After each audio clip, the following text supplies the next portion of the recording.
Welcome to the man cave. Yeah, so this is Mick's man cave, where lots of modelling and twitching and stuff like that goes on. Yeah. Twitching in a good way, by the way. Yeah.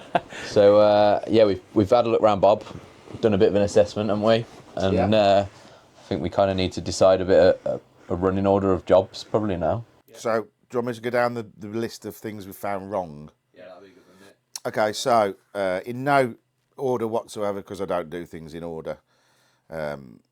So fuel tanks both are rotten, as you guys knew that. Yeah. The fuel tank outriggers are rotten. The front bulkhead outriggers have been fitted really badly onto the chassis, so that needs dealing with. We know it wants a 3/4 chassis on the back because it's rotten. The tractor seals on the front axle are leaking. I was going to use a naughty word then, but I won't. Brakes obviously need a complete overhaul, including the copper brake lines. Chassis various welding. Oil cooler return pipe on the sump's been smashed in. As we know, it's been bent up. Steering joints, they're pennies on the pound. You might as well replace them. Yeah. Make sure we use greasable ones so you can grease them after. Front bumper's damaged. Yeah, that's not a problem. The mud shields are missing from under the inner wings. It's got bits of mud flap or rubber or conveyor belt or something, so they can go. Front springs are splayed. They need stripping and shot blasting. Diff seals leaking. Gearbox seals leaking. Bulkhead rotten. Bits and bobs. Not a big deal. Ditch the LPG, definitely. Yeah, get rid of that. Yeah. Definitely. Return springs broken on the carburetor linkage, which you quite rightly diagnosed before. Blower motor seized that Liam ripped the wires out of. Yep. Prevent fire. We need to get rid of the what's that grill? What did you call it on the wing? The tumble dryer. The tumble dryer grill. I think that's not doing it for me, I'm afraid. And replace the bonnet so it hasn't got a hole in it where the LPG was. There's a clutch pipe under the bonnet that's a bit messy, so that needs doing. Oil pressure switch is snapped, so there's no light on the dash working. The oil temp switch on the sump, because it's FFI, you need to monitor the oil temperature. That's short circuit to ground, so the gauge is permanently in high. Canvas roof and hoops, which we've got. Gucci parts. Now that encompasses quite a lot of bits. So on your tailgate, you'll have your Pioneer kit, which will be your spade, your pickaxe, and then your radio boxes on the wings and all your other bits and bobs. Radio table, which we have. Radios, which we have. And I've put this in massive capital letters, guns. Yes. Yes, we have guns, yes. Not real ones, of course. Not real ones, of course. This isn't America. A paint job, obviously. Number plates, which we've got. And your stencils around. Now, I think what would this, just tell me if, Mick, shut up. If you were to put this back to the Royal, is it the Royal Artillery? No, King's Royal Guard, I think it was. Okay. King's Own Border was the end, wasn't it? And then we had 40th and 45th Field Regiment, Royal Artillery. Yeah. I would pick one of the artillery ones because it's a lot more cool. Yeah. Yes. Perhaps you can find their TRF, which is the Tactical Recognition Flash, the little badge. I think it'd be quite nice to go for the first one, his first deployment. Yeah. What would be even better if you could find any pictures of it while it was deployed somewhere? That would just be heaven. Oh, it would be amazing. But so that's kind of work that we've found. Moving forward on the process of doing this, as I think one of you guys mentioned earlier, there's no point in you doing the brakes now. Yeah. Because as you've said, there's no point in fixing brakes in the vehicle that you don't want to drive. Yeah. So now they're in a workshop, you've got no limitations of, obviously, the lovely Lottie saying, what is this pile of rusting junk on the drive? And you can leave it in bits, which is a massive bonus. Yeah.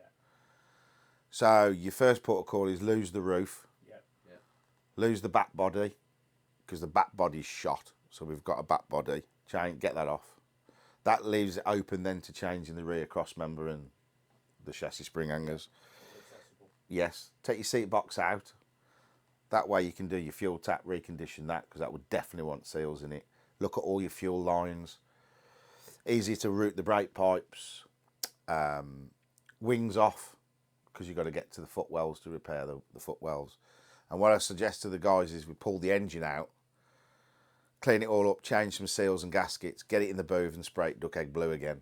And then when that goes back in, that will be just a cherry on the cake, won't it? Yeah, it looked great. Yeah. And I've already said to the guys, I will give them as much assistance as I can, but I'm not going to do it for them. I think that's...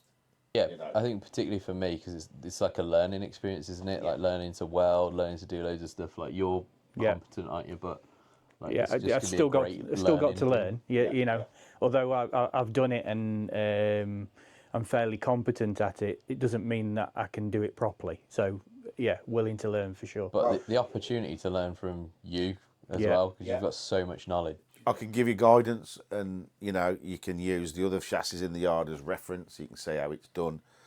I mean, we've even got 2 or 3 rotten chassis in the yard.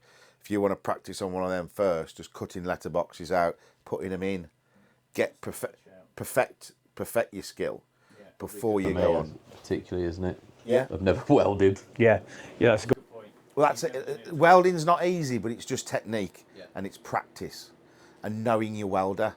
We've got a very expensive welder. It's quite easy to work with, and as you do more of it, you'll get to know. And I'm guilty of this. I'll hear somebody welding in the corner of the workshop, and I'll shout, "Turn the wire speed up." I can hear it from the other side of the workshop that the wire speed's too slow. So you pick up little, you know, things, and you will. And when you get to the end of Bob, you'll go, "Yeah, this is easy." Trust me, you will. Do another one. Yeah. Now, on Twitch last night, I kind of dropped a cliffhanger that I've got something to say to these pair of boys. Right? And they've been very, very nervous all day. Now, this isn't rehearsed. This is the first time they're going to hear what I'm going to say. Okay, so you've obviously watched the off-roading video if you're this far into watching the boys. And you saw the look on their faces after they'd done 10 minutes of off-roading in a Land Rover. It was like Christmas Day, wasn't it? Yeah. Which literally broke my heart. It really did. I was just amazed how something so normal to me could mean so much to somebody that's never done it. So I know you've got an itch, like you've been somewhere and got a dose. Right? So I'm donating one of my Land Rovers to the channel. No way. No Yes. way. Mad. I'm giving you a long wheelbase Series 3. Yeah, That's fucking amazing. Okay? it's insane. She's called Sandy, She's got a name. and she's left-hand drive. Oh wow. So that's completely different to Bob, because she's a GS as well. And she is an Iraqi veteran. She has been to Iraq. Oh my God.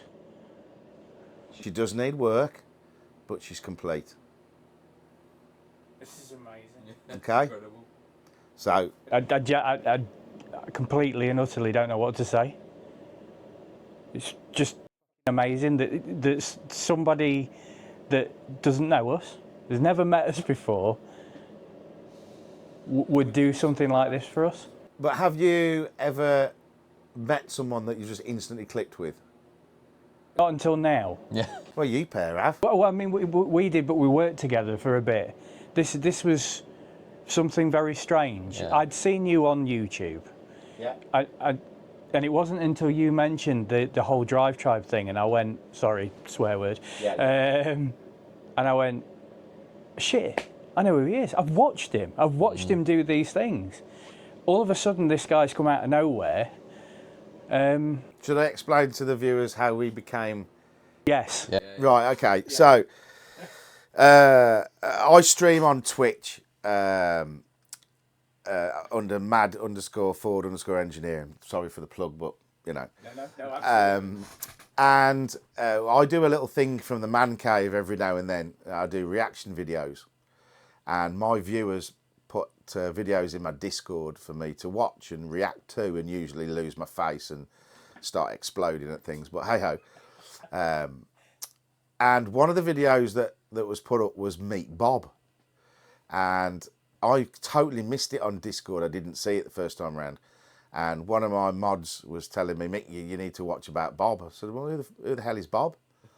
So I watched it, and I've got to be honest, within 30 seconds, I liked Dave because he'd done his research. And then obviously I came across Liam, instantly gelled again, and I fell in love with Bob. And just the way the guys were about the vehicle, I could tell that this is something cool, and I wanted to help them. I'm very fortunate to be in the position I'm in with the premises, the parts, the knowledge. Why not help somebody out and, you know, just do what you can for them? And I've already said I want nothing from it. If they promote my Twitch channel, that's puts people in Twitch, which promotes me, and that helps me. And that's as far as it goes, and that's what I've said. Yeah. Which absolutely. Yeah. Yeah. We've agreed if the boys use any parts, they'll pay for them. Obviously, it'll be a discounted rate. They've got the workshop to use as they want. So only good can come from this. It's just, I mean, incredible, mate. It's just mind-blowing. Yeah. Genuinely mind-blowing. Sandy has never been registered on the road. Wow. So she's never been civilianised, which is brilliant because it's still got all its Gucci parts, as I call them. So, you know, you do what you feel with it, do what you want with it in the channel. But I remember what got me in my head was you didn't want another Bob. It was the fact that we've got a Bob. Yes. It'd be wrong to have another FFR if I was going to do it, and I had to convince the Lady S that it was a good idea. Pinky did that, by the way. Pinky just 50 quid in the pocket. Yeah, she loved it straight away from that point. So ever since then, that itch has almost been incurable. I've been there, I know it. So envious of Dave. Right at the start when you went to look at it, I was so jealous because it's like, oh, I really want one. Yeah. You know, it's. And you can't. I've said this so many times to customers when they've started on the journey that you have, and it will be a journey. I'll tell you. Yeah. It will be a journey, and you'll get through it thinking, "What the hell am I doing this for?" You'll get to a point where you'll think, "Do I really want to carry on with this?" But you've got to. Yes. Because the end goal is something amazing. And we all know Land Rovers, they're rubbish. They really are rubbish. They're unreliable. Well, they're not actually. Touch wood, mine's been fantastic. They leak, they're slow, they're cold, they're uneconomical. But who gives a flying toss? They are so cool. Yeah, and that's it. I think we've made that point in the entire journey through meeting yourself and being down there. Everything was cool. Everything is ultimately cool. I love the history. I love the links to the military. Yep. You know, my father-in-law, Stuart, if you're watching, you'll know that a lot of this, you know, with the FFRs that you used to drive in Germany, all of this is a link to me. Maybe not directly, but it still means a lot. And as I said on Twitch, I think it was last night, we've restored many cars in the past, from Cosworths to you name it, even to Rover 25s. They are cars, and they look very nice at the end of the day, and blah, blah, blah. But when you restore a military Land Rover, you're not just restoring a Land Rover, you're restoring a piece of history, something that has done a job to keep us the way we are today. Yeah. Not potentially it's done anything, but it could have played that part. It's fascinating, isn't it, finding out the history? You know, it's a bit like Bob. We know where he came from, where he went to. Yeah. Yes, you don't know where he's particularly served, but even just knowing it's just cool, and it's history. And the other part of that as well is that if anybody else had bought that, the likelihood is it would have been either parted out or turned to a Defender. And what we're doing here with your support is keeping that bit of history on the road, which I think is so important. Yeah. keeping a legend alive, and they are. Yeah. You know. Yeah, they're heroes at the end of the day, aren't they? It's kind of come through with us, hasn't it, with the classic cars? Like, you know, you got me into classic cars, and that was the same. It's like keeping that bit of motoring history alive. Absolutely. Because those cars are dying out, aren't they? And we, Yeah. you know, that it's the same thing with these. FFRs are rare because of their very nature. People are scared by 24 volt, which they shouldn't be. It's only like a truck. Correct. And they get civilianised. All the military stuff gets took off and thrown away. It gets turned into a so-called Defender lookalike, which to me is criminal. Yeah. You know. And the fact of the matter is, back in the day when these were cast from the military, there were pence. They were nothing. You know, you could buy one for very little money. And people literally either broke them up for parts or they just turned them into civilian Land Rovers, which I think is such a shame. It's criminal. Yeah. It's criminal. Yeah. You know, people can get Defenders, they're 10 a penny, aren't they? Yeah. But something that's got history, that's played a part, whatever it may be, no matter how small, it's so important to keep that, and for future generations to see the history. Yeah. You know, if we don't have history, what's the point? Exactly. So I think it's so important. And you know, looking at Bob today, that bloke that said to you, it's just a pile of scrap, it just proves the point that it just isn't. No, it isn't. No. It just isn't. And we just got to keep that going. And I think it's been refreshing, hasn't it, to be able to look at it underneath properly, have an expert look at it and go, you know, that's not that bad. And it's like whew, okay, dodged a bullet there, you know, pardon the pun. But it's no, I think it's brilliant, and all of this is just blown my mind completely, because it's just like so bizarre. Oh, it's so generous as well. You know, you're unbelievably helping us. generous. It's incredible, Mick. It really is. We just don't. I genuinely don't know what to say. Well, I came to the conclusion the other night, after I'd spoke to a few people on Twitch and this, that and the other, and I'm fortunate that I am single. Very fortunately, I'm single. Unless Rachel Riley's watching, but that's another story. And I've got the land to store the vehicles on. I can't remember how many Land Rovers I own at the minute. It's far too many, and I'm probably never going to get round to doing them all. And Sandy really needs to be kept. Yeah. Yes. And the fact that it's still a long wheelbase 109 Series 3, but the fact that it's left-hand drive, it's a GS, and it's in desert. Yeah, exactly. I mean, that's fairly cool. It's very, very cool. Very cool. Very cool. Let's use that word again. Yes. Yeah. So there you go. That's it. And we've actually come up with something on Twitch. They're using it all the time. Is make Bob great again. Yeah. And that's what we're going to do. Make Bob great again. Let's do it. Watch out. We might have some merch about that. Absolutely. Look out for some merch coming. Like, subscribe, and comment below. And follow us on the next one. Catch you laters.